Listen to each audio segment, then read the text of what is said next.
Good afternoon, everybody. My name is Dr. Roland Walker. I'm the Health Commissioner of the City of Gary. I want to thank the Mayor, Jerome, for letting me speak today, and the citizens of Gary for allowing me to come into your home today. What I want to first do during this COVID update is share with you today's numbers so that we can kind of understand where we are. Okay, so in the state of Indiana, there were 5,708 new cases.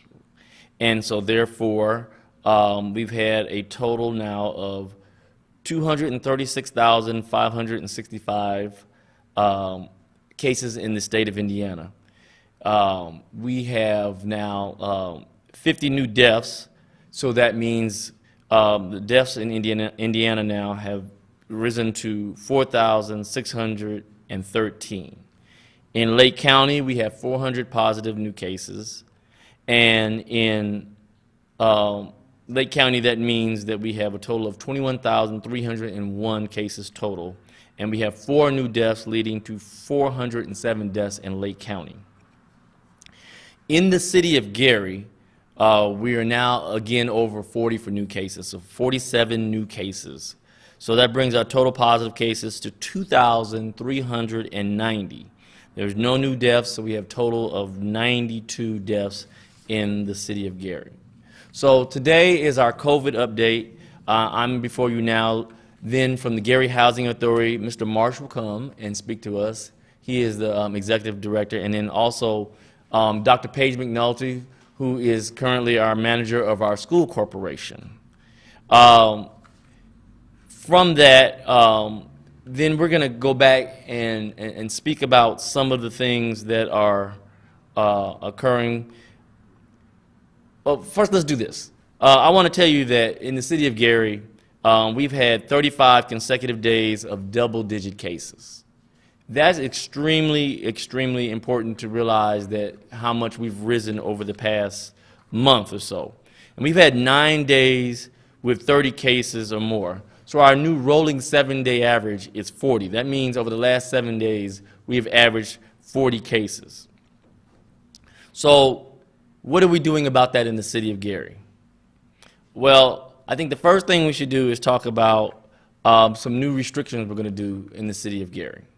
And this is in line with the restrictions that the state has given us as well. So now we are asking for no gatherings of greater than 50 people, and that includes houses of worship. We are going to ask that our nightclubs and bars to restrict to 50% capacity, and we're going to have a closure of our bars and restaurants at midnight. We're asking that our restaurants and retail facilities limit to 75% capacity, and then for sporting, for high school, for intramural sporting events, we're going to ask that parents keep it to 25% of spectator capacity.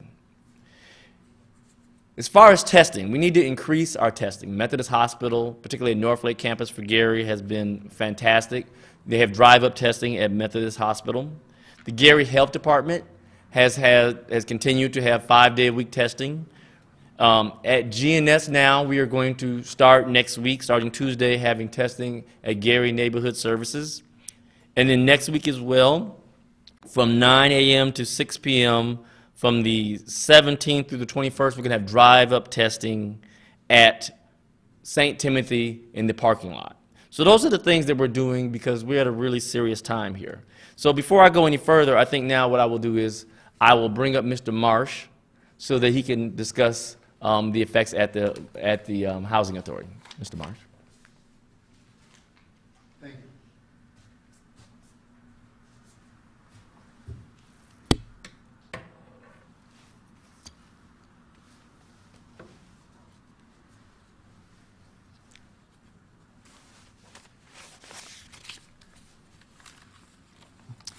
Good afternoon.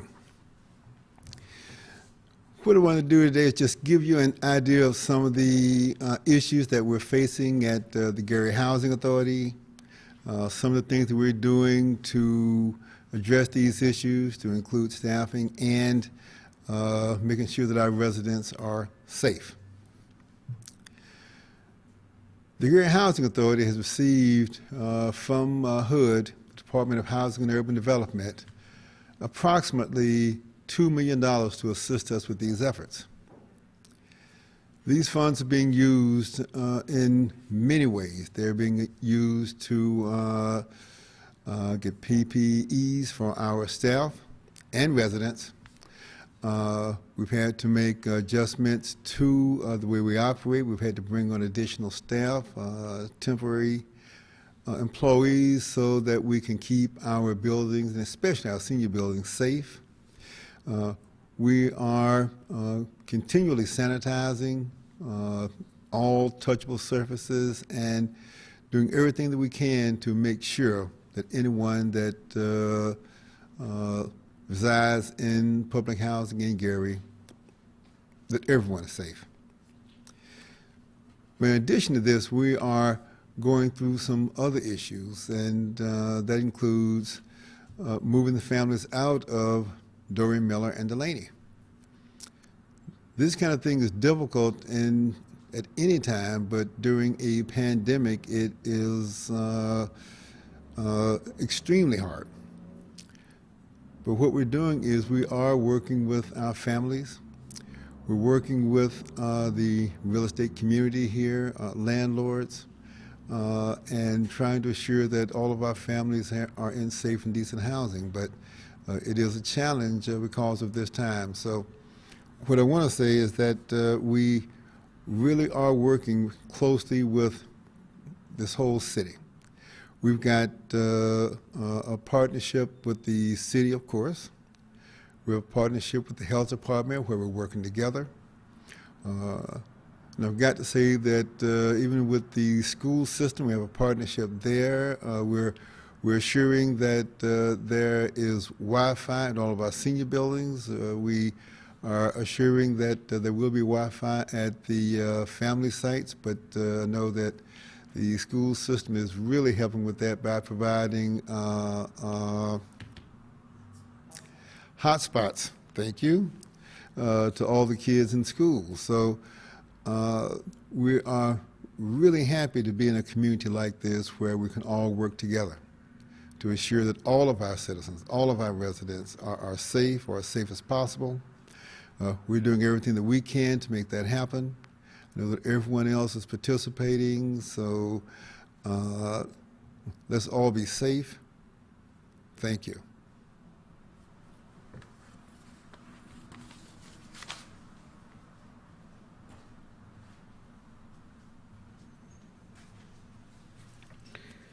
Thank you, Mr. Marsh. Thank you for your exceptional leadership that you've been showing everybody at the Gary Housing Authority.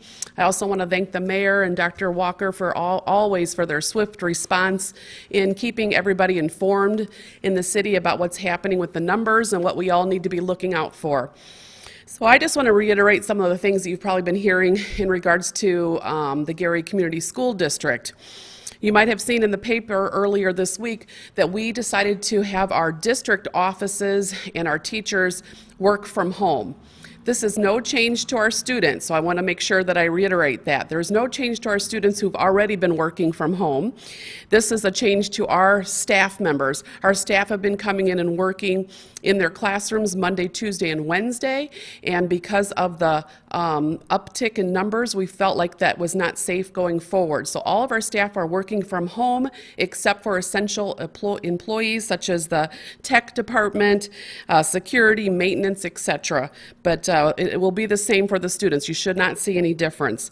You will see, though, on our website that we have posted more information about the help desk if you need some more help for IT needs with your Chromebooks or how to log in. We also have YouTube videos that we've made for our parents if they need assistance. I believe on the screen as I'm talking right now, you'll see some of the information that I'm talking about as far as IT assistance. So if you need some help, please don't hesitate to reach out to us. Students, you need to continue to log in every single day onto your Chromebook. It's essential. That's how you're going to get your credits, your grades, and that's how we know how to count you for attendance as well. I also want to talk about the food distribution. As I've mentioned many times before, we're continuing to feed the students as well as anybody who has anybody residing in their home 18 years or younger. They have expanded, the state has expanded what's called the summer feeding program, and they've offered a waiver from now until the foreseeable future. So we were feeding 4,500 students, and as of this week, we fed over 8,000 people. The need is getting greater and greater each week, and we recognize that. So we are working really hard to make sure that we get those meals pushed out through the buses and at our feeding sites. Again, those are listed on our website. There's approximately 24 of them. And so you can also find those on garyschools.org. But again, we're pushing out over 8,000 meals a week. We are closed during the week of Thanksgiving, but we've made the decision to go ahead and deliver meals on Monday so that we have enough food that will be out. So please look for that on our website. I also want to mention that we have partnered with the Gary Health Department, and we are going to be offering immunizations for our students. We do know that many of our students have not received their much-needed immunizations because of what's happening with COVID. So we have partnered with them and are opening up our schools for parents and kids to come in scheduled appointment times. And again, that should be listed on the screen as I'm speaking here, because that's going to be happening over the next several weeks. So please, parents, bring your students in. If you need transportation, we'll send our buses out to pick people up. But that's an important part of all of us keeping safe. And as I keep reminding everybody, as you know, I'm a mom of 2 younger guys at home, so I know that it's hard for kids to try to stay safe. But I see a lot as walking around with kids in the schools, that kids are walking around like this with their mask down below their nose. You got to make sure, kids, moms, dads, that your kids are putting their mask up around their nose. I know it's hard. And also, being the mom of 2 little boys, they touch everything. That's how kids learn and explore their world, which is fine. But please make sure you get one of these, put it in your little guy's pocket so they can use these a lot throughout the day. This is what's all going to keep us safe and get us back to school and back to life as we know it. So please help us out. If you need these, we've got thousands of these at our school. We'd be happy to pass these out at our food distribution site. So I hope everybody has a healthy weekend and stay safe. Thank you.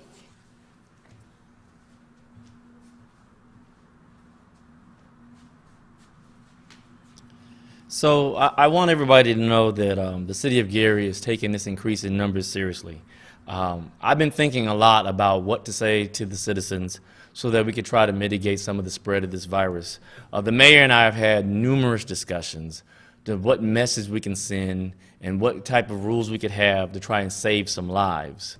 I want to make a couple of points that maybe will drive home how serious this is and what your chances are of catching this virus. You have a 1 in 3 chance, or there's a 33% chance someone in a group of 10 has a COVID infection. So in a group of 10, there's 10 people, well, are there 10 people in this room right now? They're not quite 10.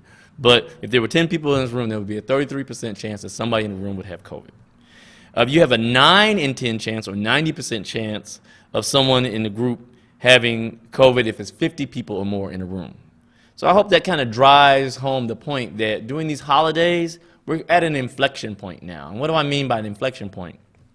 We've seen this kind of linear rise in the number of cases, but when Thanksgiving comes and when Christmas comes, we're at a risk of having an exponential increase. So hit a point and really just take off. So I'm begging everybody. I know that we're tired. I know that everybody wants to get with family, but I'm just asking. I'm asking that we think about having a Microsoft meeting or Thanksgiving, where we get together and we distance, or a Zoom Christmas where we can see our family members Zoom or Skype, because these are the things that are going to help us to distance so that we don't spread this virus, because this is not something that we want to do. And I want to again emphasize the things that we'll be starting this coming Monday, and that would include no gatherings over 50 people. If you're planning on a gathering over 50 people, then you have to contact the health department, and then we will discuss any safety measures that are possible, if it is possible to have a gathering larger than that if need be. We're asking our bars and our nightclubs to close, at midnight and 50% capacity for our bars and restaurants. Restaurants and retail facilities now 75% capacity, and sporting spectators at 25% for our watching our kids in their events. And I know these things are difficult sacrifices, but these are the things that we have to do for our safety, for ourselves and for our family members. And for the last thing, please wear your mask and wear your mask properly. This saves lives. I repeat, this saves lives.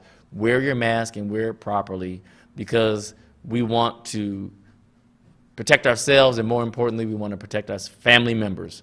I'm appreciative for you letting me speak to you today. Thank you very much, and have a wonderful weekend.